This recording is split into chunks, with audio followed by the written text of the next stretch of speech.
Please welcome Dr. James Tucker from Africans Rising Together here to talk about it. You brought some incredible displays, including little booklets of the actual document for Juneteenth and what it all means to our history. First of all, Doctor, tell us about your reaction yesterday to President Biden signing that legislation. Well, I'm excited that President Biden signed the legislation. Now is the time to begin the real work, because the legislation does not one thing for African Americans. The only people going to benefit from the Juneteenth legislation are the descendants of the slave owners. And it's important to understand that they will make the profit. So therefore, President Biden must present a plan to the American people to deal with and solve the problem we face with in this country from slavery to present. So it's just basically a smokescreen at this time until we see some action. Well, it's a beginning, at least. We can call it that. So tell us about your organizations, Africans Rising Together. You're having this event tomorrow in Forest Park. Tell us about that organization. Well, the African American Voice was founded in 2018 and by a group of visionary men and women. And of course, one of our goals is to educate the people about African Americans, Africans in diaspora, and also Africans on the continent. And the purpose of, my motto is to tell the accurate history about Africans, African American, African in the diaspora, and Africans on the continent throughout the world. It's so important because our history has been distorted.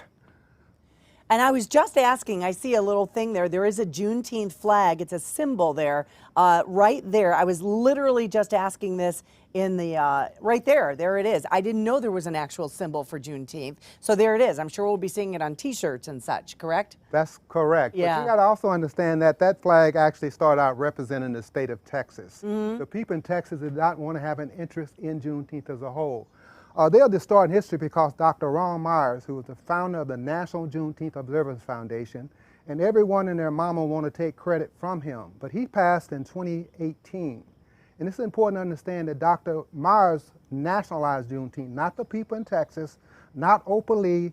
It's Dr. Ron Myers who started the National Juneteenth Observance Foundation. I'm a member of the board, and of course I've been active for the last 30 years. And of course we begin to see a little progress as the passage of the legislation to make Juneteenth a national holiday. And I appreciate Fox News allowing me to tell this story. In fact, I'm going to present this book to your TV station because education is so important.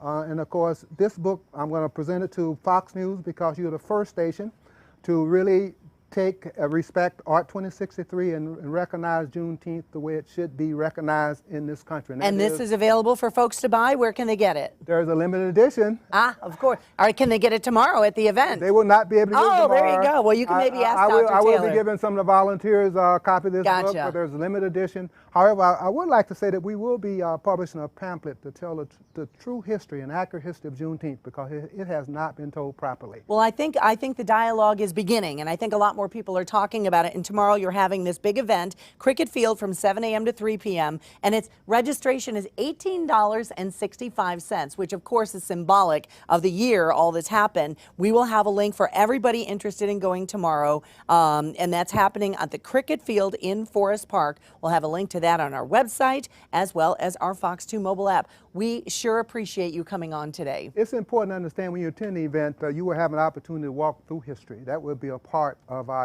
walkathon. Individuals learn history that you will not learn in the public school system or other places. Yeah, bring the kids. There's definitely history to be learned, no doubt about it. Thank you, Doctor, for joining us today. Thank you. We appreciate the history lesson, and of course more to come all weekend long. So John, there you go. We have history in the making here. Thank you. I'll bring the book in. Randy, dibs on the book. I get it after you. John wants to read it. You know I love history. I'll get that out of the Fox 2 library.